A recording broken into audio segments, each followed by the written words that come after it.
Inilah pentingnya preman-preman nih taubat. Kalau tidak anak-anak muda takut. Mau kemana kok? Mau ke sana sebentar, Pak. Takut diganggu parkirnya, takut diganggu motornya. Tapi kalau sudah preman masuk Islam, tobat dia, hijrah dia. Mau kemana? Ngaji. Apa yang tidak nanya? Pijak batang leher kau. Oleh sebab itu bangga kita di Batam ini, preman-preman pun ngaji tobat insyaallah. Cuman sebelum premannya dia garang. Setelah hijrahnya garang, sebelum hijrahnya galak, setelah hijrah juga mesti galak. Cuman bedanya dulu galaknya di pasar, sekarang galaknya mengajak orang amar ma'ruf nahi mungkar. Takbir. Banyak juga preman-preman ini sebelum taubat galak, setelah pengajian Pak, itu ada orang ganggu kami, serahkan aja sama Allah. Kalau ada preman model ini, antuk kan kepalanya gitu ya. Ada guna kok hijrah, buat beban aja.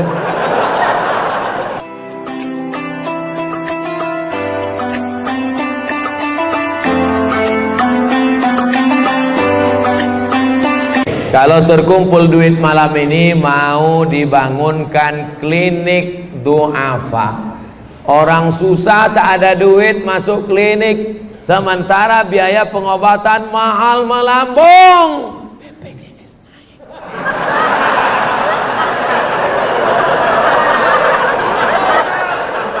Salah satu solusinya adalah dengan membangunkan klinik du'afa. Sepanjang saya ceramah di mana-mana, baru di Masjid Bukit Indah Sukajadi inilah yang pengurusnya punya program klinik du'afa. Takbir.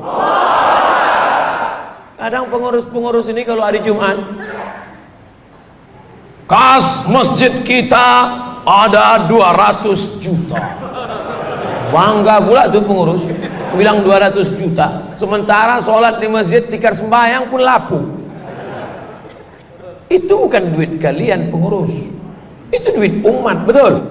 Belikan sajadah, bangunkan WC, bangunkan kamar mandi, bangunkan toilet. Kalau perlu yang kerannya tak main putar lagi, batuk keluar air.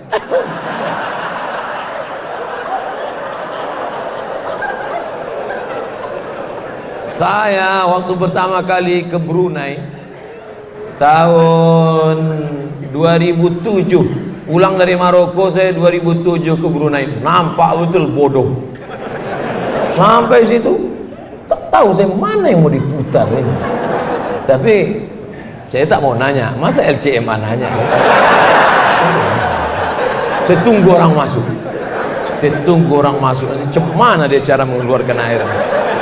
Rupanya diginikan aja ke bawah keran itu. Keluar dia. Oh, setelah orang itu keluar saya mainkan pula.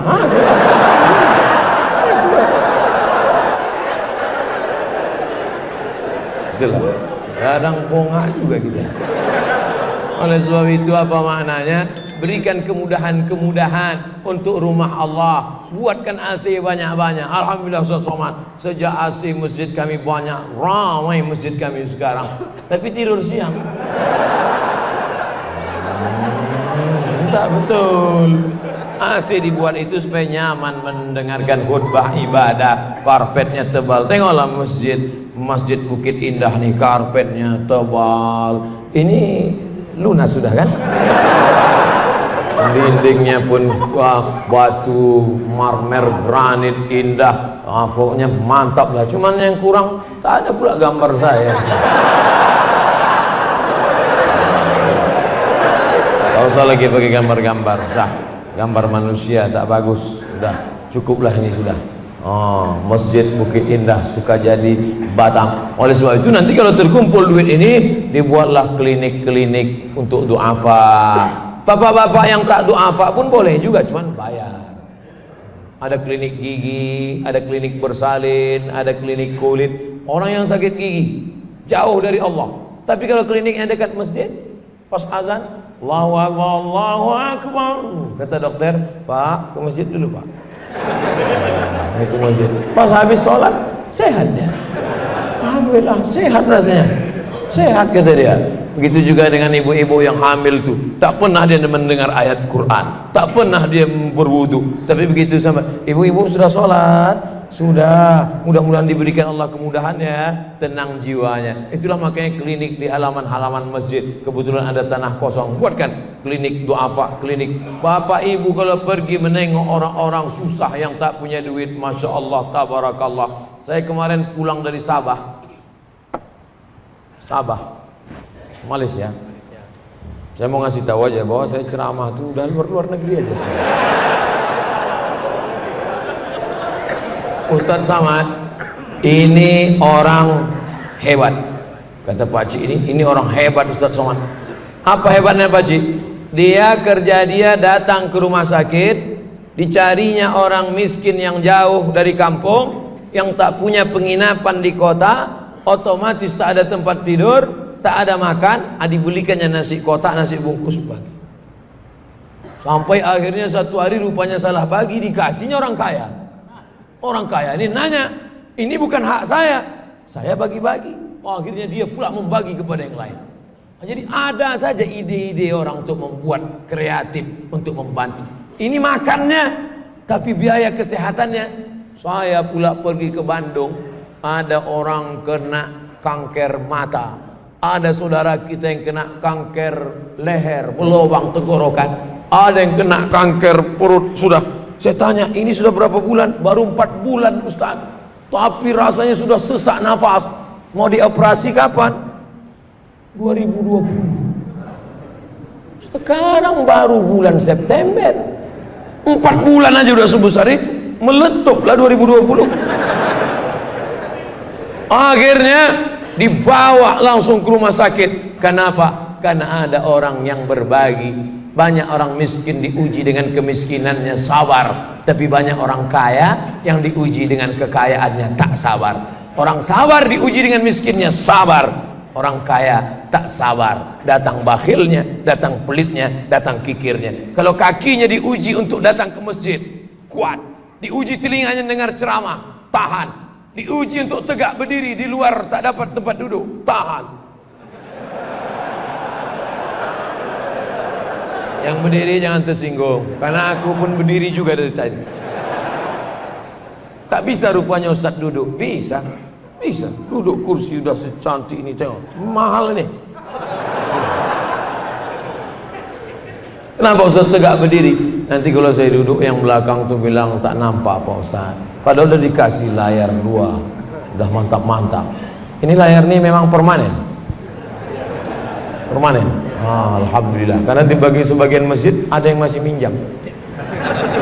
Artinya masjid kita sudah kaya, sudah mantap. Kalau untuk sarana prasarana ibadah sudah cukup rasanya. Karpetnya, AC-nya, kipasnya, lampunya, layarnya, cukup sudah. Tapi tidak boleh terus merasa cukup. Mesti ada pelayanan kesehatan untuk saudara-saudara kita yang duafa. Dan tadi pula saya dengar sayup-sayup rupanya untuk tambahan kamar mandi, supaya jangan sampai orang terkencing-kencing di lantai. Harus ada tambahan-tambahan.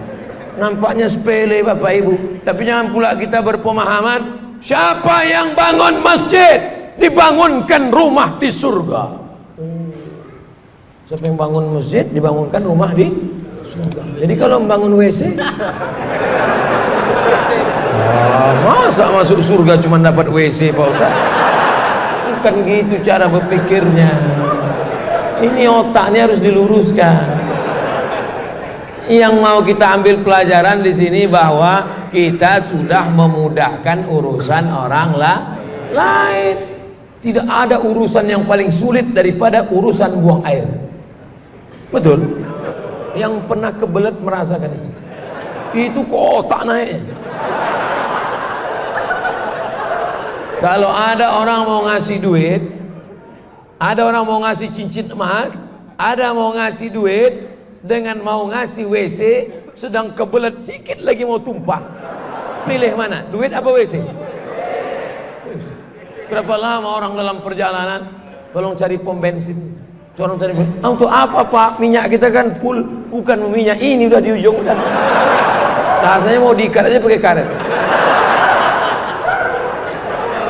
Saudara yang dimuliakan Allah Subhanahu wa taala, maka kalau bapak ibu kasihkan duit ini lalu nanti untuk membangun WC, itu adalah memudahkan urusan orang lain. Saudara yang dimuliakan Allah Subhanahu wa taala, la tasubbu ashabi, jangan kalian maki sahabatku, jangan kalian maki sahabatku.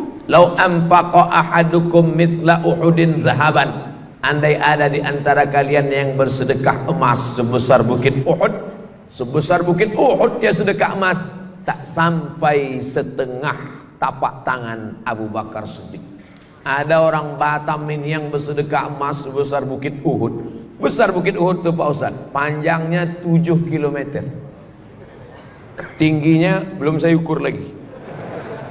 Kalau pergi kita ke Madinah, itulah yang panjang 7 km bukit Uhud. Kalau ada orang Batam yang mau sedekah emas 7 km panjangnya, berapa puluh ton, ratus ton itu, tak sampai setengah tapak tangan Abu Bakar Siddiq. Mengapa? Karena orang sekarang bersedekah dalam keadaan aman, damai, tentram, adem, ayem.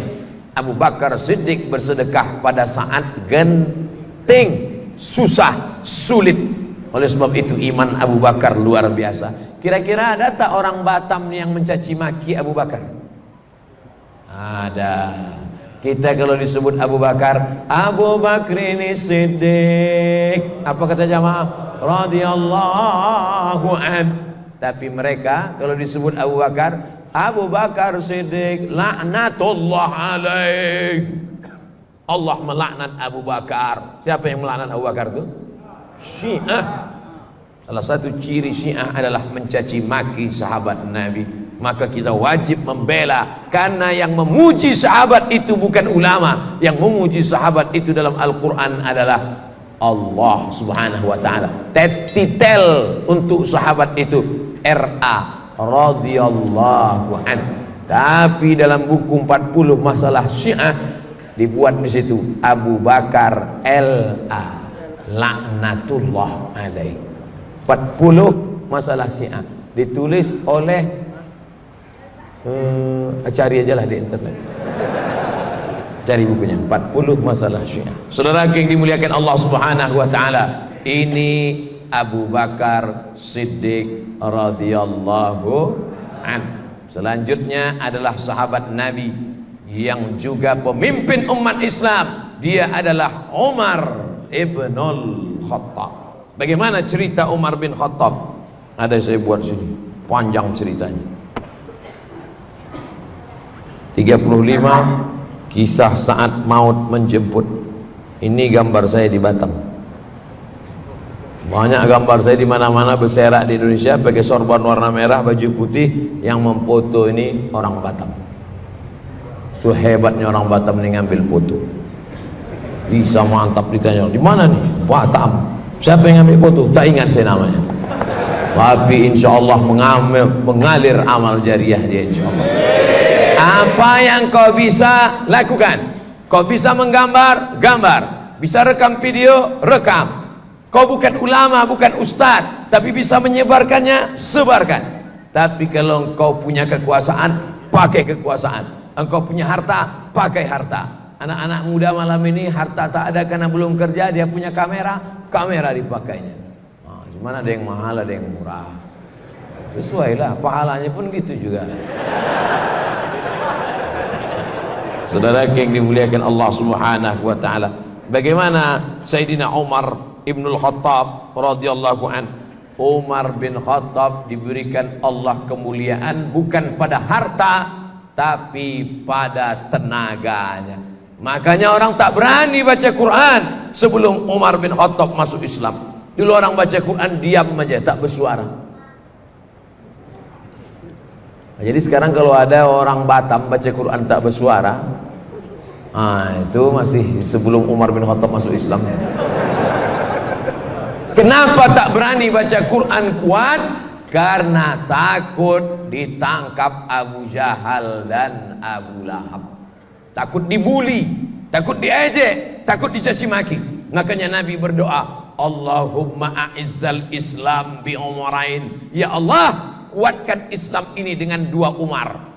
Ada dua Umar yang paling hebat di Makkah waktu itu. Satu Umar bin Khattab, satu lagi Umar bin Hisham. Satu Umar bin Khattab, satu lagi Umar bin Hisham. Umar bin Khattab semua kenal. Umar bin Hisham, siapa itu? Tapi kalau saya sebut nama kerennya, oh, Umar bin Hisham Abu Jahal. Abu Jahal. Makanya kalau kenalan sama orang tanya nama baik-baik. Nama siapa? Umar bin Hisham. Nama keren? Abu Jahal. Nama siapa? Abdus Syams. Nama keren? Abu Hurairah. Nama siapa? Abdul Kanbah. Nama keren? Abu Bakar Siddiq. Nama siapa? Abdul Uzza. Nama keren? Abu Lahab. Nama siapa? Abdul Somad. Nama keren? Ujian akhir semester. Saudara yang dimuliakan Allah Subhanahu wa taala. Nah, maka Nabi berdoa, Allahumma a'izzal Islam bi Umarain. Ya Allah, kuatkan Islam ini dengan dua Umar. Kalau tak Umar bin Khattab, Umar bin Hisham. Kalau tak Umar bin Hisham, Umar bin Khattab. Akhirnya yang masuk Islam adalah Umar bin Khattab. Kenapa? Karena Umar bin Khattab pemenang gulat, juara bertahan setiap tahun. Setelah Umar bin Khattab masuk Islam, beranilah orang sholat berjamaah, beranilah orang membaca Quran, berani orang mengatakan aku Islam, karena ada backing yang luar biasa. Inilah pentingnya preman-preman nih taubat. Kalau tidak, anak-anak muda takut. Mau kemana kok? Mau ke sana sebentar, Pak. Takut diganggu parkirnya, takut diganggu motornya. Tapi kalau sudah preman masuk Islam, tobat dia, hijrah dia. Mau kemana? Ngaji. Apa yang tidak nanya? Pijak batang leher kau. Oleh sebab itu bangga kita di Batam ini, preman-preman pun ngaji, tobat insyaallah. Cuman sebelum premannya dia garang. Setelah hijrahnya garang, sebelum hijrahnya galak, setelah hijrah juga mesti galak. Cuman bedanya dulu galaknya di pasar, sekarang galaknya mengajak orang amar ma'ruf nahi munkar. Takbir. Banyak juga preman-preman ini sebelum taubat galak, setelah pengajian Pak, itu ada orang ganggu kami, serahkan aja sama Allah. Kalau ada preman model ini antuk kan kepalanya gitu ya. Ada guna kau hijrah buat beban aja. Kalau aku mati nanti, kata Abu Bakar Siddiq, bawa jenazahku ke pintu makam Rasulullah, ucapkan salam di pintunya, ya Rasulullah, hadza Abu Bakrin Siddiq yasta'zinuka. Ini jenazah Abu Bakar minta izin kepada engkau wahai Rasulullah. Kalau pintu terbuka, masukkan jenazahku. Kalau pintu tak terbuka, makamkan aku di pemakam Baqi di samping Masjid Nabawi. Makam Abu Bakar di Baqi apa di samping Nabi? Macam tahu aja. Ada pemakaman umum yang luasnya lebih besar daripada Masjid Nabawi. Kalau kita menghadap ke arah kiblat, sebelah kanan mimbar tempat Nabi khutbah, di sini mihrab tempat Nabi jadi imam, di samping ini adalah dinding makam Nabi Muhammad sallallahu alaihi wasallam. Itulah yang dikatakan Nabi, ma baina baiti wa mimbari, antara mimbarku, mana tadi mimbar? Antara mimbarku dan rumahku raudhatun min riyadil jannah, taman-taman surga. Itu disebut dengan taman raudhah. Antara mimbar Nabi dan dinding makam Nabi 22 meter. Ke belakang 15 meter. 22 meter, 15 meter. Yang mau sholat di dalam 100 kloter. Makanya berdesak-desakan. Banyak orang di taman raudhah itu berdoa meleleh air mata. Ya Allah, ya Rabbi. Datang kawannya, kok nangis kenapa? Dari tadi tak dapat tempat. Sangka sedih kena berdoa, lama tegak. Afrika itu tak mau pindah-pindah. Mau diusir dia tegap.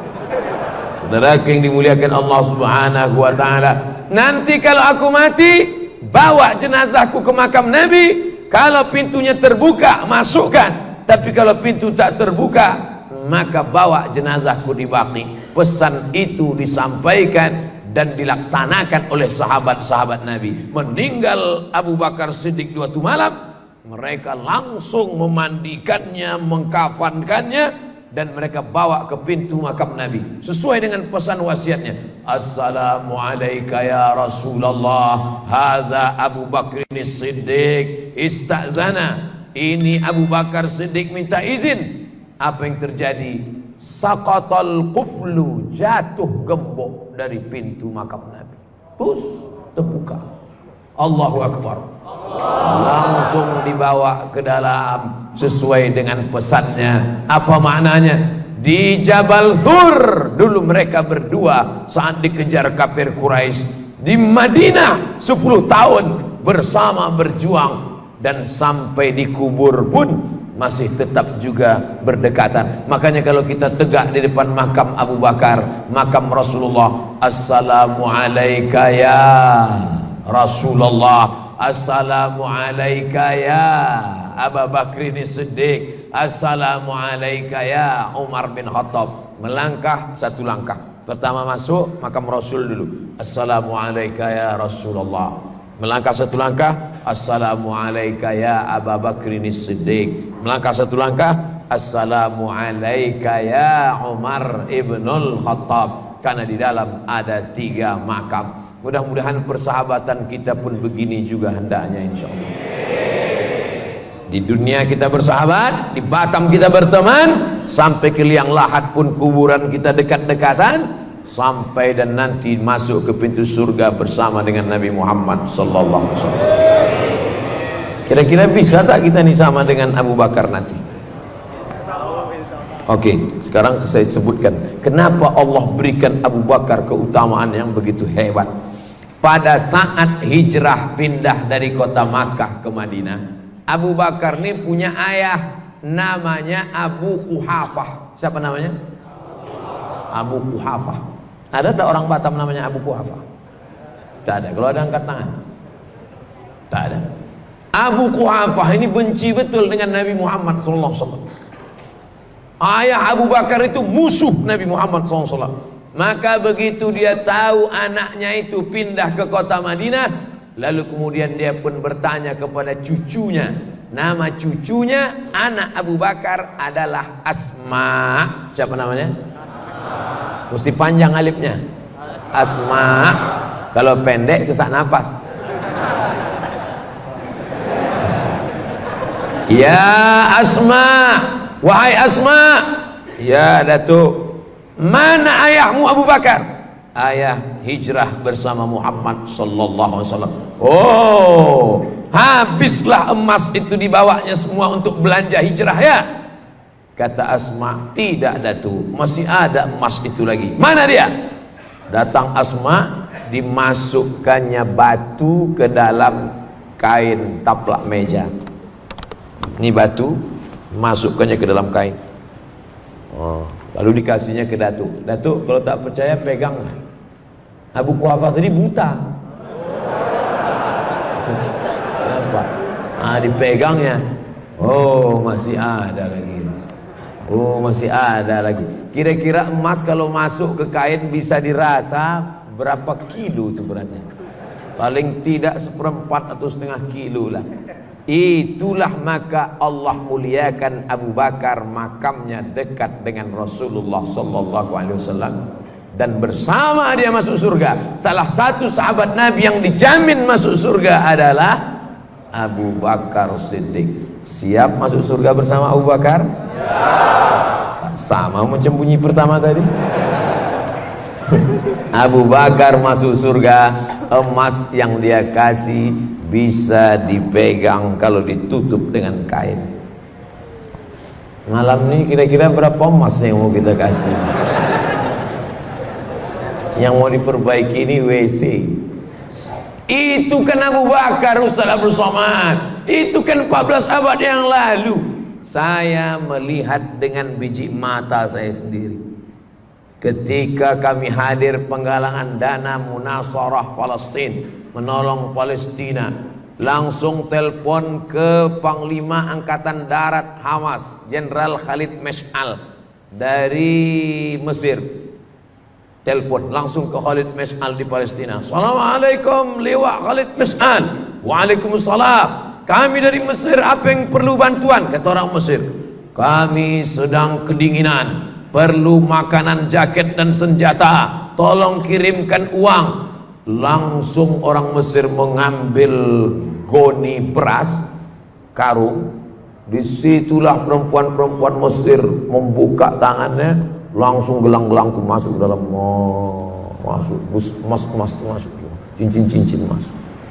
Andai malam ini kita buat karung beras, kira-kira ada tak gelang masuk? Kalau tak percaya, coba apa nih dia?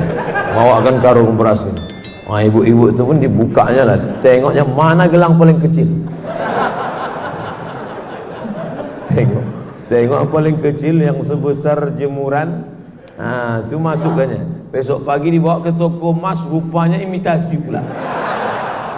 Berdoa bukan main lagi. Masukkan aku ke dalam surga bersama Abu Bakar Siddiq, ya Allah.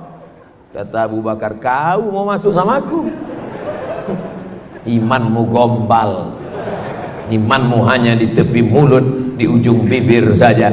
Oleh sebab itu, kalau kita mau mati husnul khatimah, doa dikabulkan Allah, salah satu yang perlu kita lakukan seperti Abu Bakar Siddiq adalah sodakoh.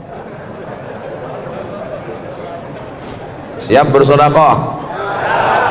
Khalid ibnul Walid, sebelum dia meninggal dunia, Khalid bin Walid di atas ranjang tempat tidurnya, diukurnya jarinya ini jengkal demi jengkal. Apa kata Khalid bin Walid?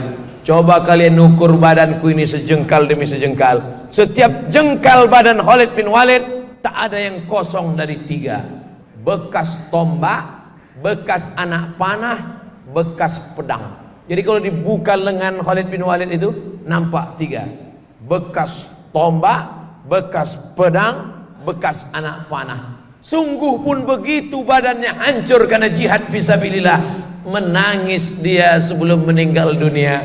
Mengapa engkau menangis wahai Khalid bin Walid? Amalmu banyak. Apa kata dia? Aku menangis kenapa tidak mati syahid. Berarti mikrofon ini udah disetting. Asal nyebut syahid sama jihad berbunyi dia. Marilah kita berjihad. Sampai nanti masanya kita ceramah tak boleh lagi ngomong jihad, tak boleh lagi ngomong syahid. Nampaknya dimulai dari Masjid Bukit Indah. Hari ini adik-adikku, anak-anak, sahabatku boleh tertawa, tapi mungkin sampai masanya. Kira-kira mungkin tak begitu? Mungkin. Ustadz jangan lagi sebut syahid, jangan lagi sebut jihad. Kalau mau ceramah, ceramah aja tentang masalah darah, darah haid, darah istihadah, darah melahirkan, darah bisul, darah kudis, darah jerawat. Assalamualaikum warahmatullahi wabarakatuh. Judul pengajian kita malam ini tentang darah bisul. Kalau bisul pecah, maka bisul terbagi 3. Ada bisul kecil, ada bisul besar, ada bisul sedang. Ulama ikhtilaf tentang bisul ini. Habis waktu gara-gara bisul. Bukan saya mengatakan fikih itu tidak penting, penting.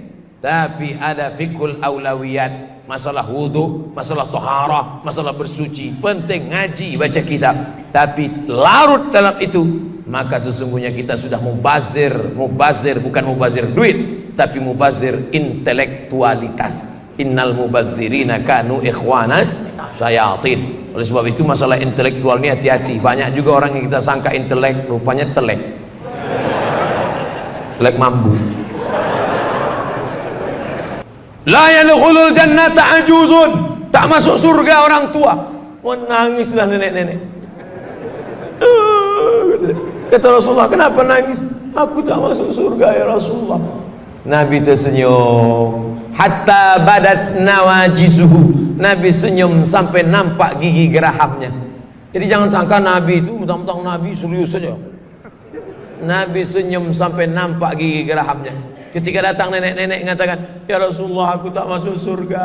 Karena engkau bersabda la yadkhulul jannata ajuz." Tak masuk surga nenek-nenek. Nabi tersenyum sampai nampak gigi geraham. Kira-kira kalau senyum sampai nampak gigi geraham itu macam mana?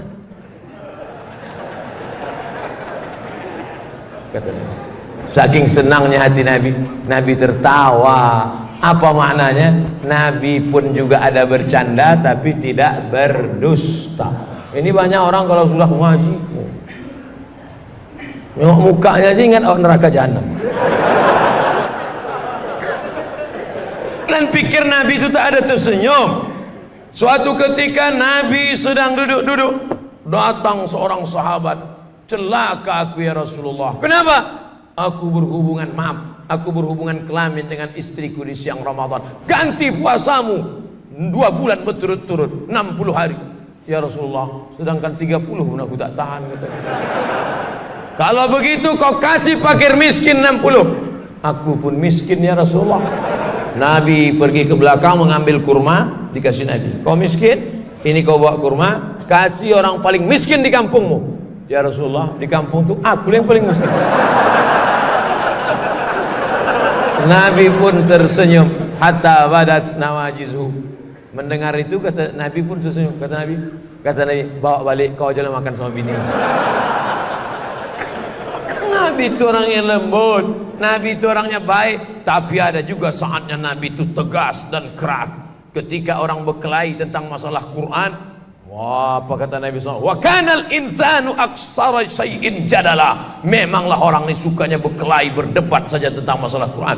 Ketika Nabi menengok masjid kosong, tak ada solat berjamaah, di situ Nabi marah. "Layan tahiyanna, jangan lagi kalian ulangi, jangan lagi sampai kalian tinggalkan masjid. Kalau sampai kalian tak solat berjamaah, lau harriqadna alaihim buyutahum, akan kubakar rumah mereka."